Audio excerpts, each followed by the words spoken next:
Hello મિત્રો, રાધે રાધે. તો તમારું સ્વાગત છે મારા નવા વ્લોગમાં. તો બસ આજે છે દશામાનો સ્થાપના કરે અને ત્રીજો દિવસ છે. તો મારા લાલાને જગાડી દીધા હતા, એમને ભોગ લગાડી દીધો હતો. હવે એમને સ્નાન કરવા બેસી ગયા છીએ. તો અમારા જસ્મિતાબેન બધું સેટલ કરી રહ્યા છે, લાલાના વાઘા. અને હું હવે લાલાને સ્નાન કરાવી દઈશ ને એ શ્રીંગાર કરશે. તો બસ તો આજ તો લાલાને નવડાયા અને કપડાં મેં પહેરાયા, એમાં જસ્મિતાબેને શ્રીંગાર પહેરાયા અને એમને હાર ને એવું બધું પહેરાયું. તો બસ દેખો, આ જસ્મિતાના કાના છે, રોશની લાલા હતા, આ મારા લાલા છે. તો બસ હવે એમને તૈયાર કરી નાખ્યા છે. તો હવે એમને ઉપર લઈ જઈશું. તો બસ દશામાને પછી દશામાની પૂજા કરી, વાર્તા સાંભળી અને એમની આરતી કરી રહ્યા છીએ. લાલાને બી વિરાજમાન કરી નાખ્યા છે, એમની બી આરતી કરી રહ્યા છીએ.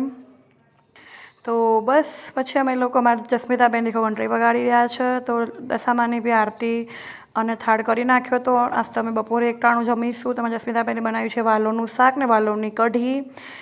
તો બસ જમવામાં ખરેખર આમ પ્રસાદી હતી, ભગવાનને ધરાયેલી હોય એટલે તો સારી જ લાગે. તો બસ જમી લીધું હતું અને વાસણ કરીને અમે જસ્મિતાબેન ને બંને જણા અમે વાતો કરવા બેસી ગયા હતા. અને હવે કોલિંગ કરીશું સૂતા. તો દેખો અમારા ભાઈને પહેલાં સૂવા દીધા છે, કેમ કે એ સૂતો હોય તો અમારું કામ થાય. તો દેખો પછી જાગી ગયા હતા અને પાછળ એની મમ્મી સૂઈ ગઈ હતી. હવે હીરા જાગી ગયા હતા અને હવે એની મમ્મી સૂઈ ગઈ હતી. તો દેખો હીરા ફોન જોઈ રહ્યો છે, હું કોલિંગ કરી રહી હતી. તો મારા સામે દાંત કાઢી રહ્યો હતો, હું એનો વિડીયો ઉતારી રહી હતી એટલે. તો પછી બસ દેખો એ વાટકા લઈને આવ્યો હતો ને, તો એની મમ્મીને એમના બેને કે તમે ખાઓ. પણ કીધું બેટા અમારો ઉપવાસ છે. તો દેખો અમે કોલિંગ કરી રહ્યા હતા પાછા, અને દાદા અને કાનો બે રમી રહ્યા હતા અને હું જસ્મિતા બંને જણા કોલિંગ કરી રહ્યા હતા.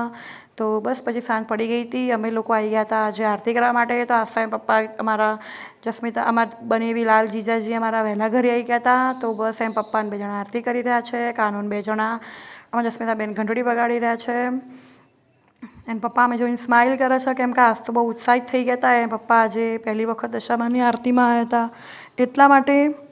તો બસ પછી એને પપ્પાએ બંને જણા આરતી ઉતારી. પછી એની મમ્મી બી આવી ગઈ. તો દેખો મારા દીકરાએ બી બંને જણા આરતી ઉતાર નાખી હતી. તો દેખો ના મજા આવી. એને પપ્પા જેવી મજા ના આવી તો એને હાથ છોડી નાખ્યો. તો બસ અમારે જવું હતું બહાર એટલા માટે અમે વહેલા આરતી કરી નાખી હતી. તો હું જસ્મિતા બંને નીકળી ગયા છીએ બજાર, કેમ કે અમારે માતાજીની પ્રસાદી અને પ્રસાદી ધરાવવા માટે થાળ માટે અમે બધું લેવા રહી ગયા હતા. શું ઉપવાસનું જમવા માટેનું બધું આવે એના માટે. તો અમે લોકો આવી ગયા હતા રામદેવ સ્વીટ્સ, જે લોકો મહેસાણાની ફેમસ છે. અહીંયાનું મગદળ બહુ ફેમસ છે રામદેવ સ્વીટ્સવાળાનું, અને અહીંયા ઉપવાસ માટે બી સારું એવું મળતું હતું. તો બસ અમે લોકો પહોંચી ગયા હતા, હું અને મારી બેન ને મારી બનેવી લાલ. તો ઘરે આવી ગયા હતા. તો દેખો એ મને બતાવીને મને ચિરાઈને ચોરાફરી ખાયા, શરમાઈ ગયા. પહેલાં મને શું કે હા એને ખબર એમને કે મારી ચોરાફરી ફેવરેટ, એટલે મને બતાવીને મને ચિરાઈને ખાતા હતા. પણ મને એવું થતું જ નહીં મનમાં કંઈ.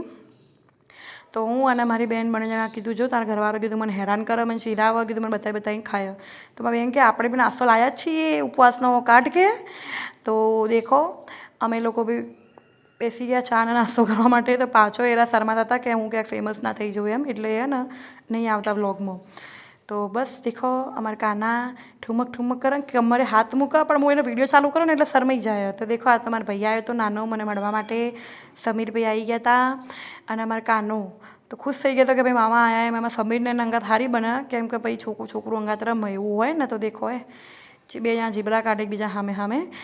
તો આ એક રમત છે કે તો આ એના ફઈ લાવ્યા હતા કદાચ. અમે જસ્મિતાએ કીધું હતું કે એને ફઈ લાવ્યા હતા. તો એનું એટલું મગજ કે અમે બધા એને જોઈ રહ્યા હતા કે નાનું મોટું એને ખબર હતી કમ્પ્લીટ કે કેવું આના પછી આ આવો અંદર નાખો, એને ખબર પડે કે ના આના પછી આ ના આવે તો પાછું કાઢો. તમે લોકો જોઈ શકો છો કે મને એમ થઈ ગયું કે આ છોકરાઓ માટે આવું બધા રમકડા લાવવા જરૂરી છે, કેમ કે આનાથી બાળકોનું મગજ થોડું દિમાગ તેજ થાય. તો દેખો એને ખબર પડી જાય કે ભાઈ આ વસ્તુ નહીં થાય એવી, તો એ વસ્તુ એ કરતો હતો. તો બસ આજના માટે આટલું.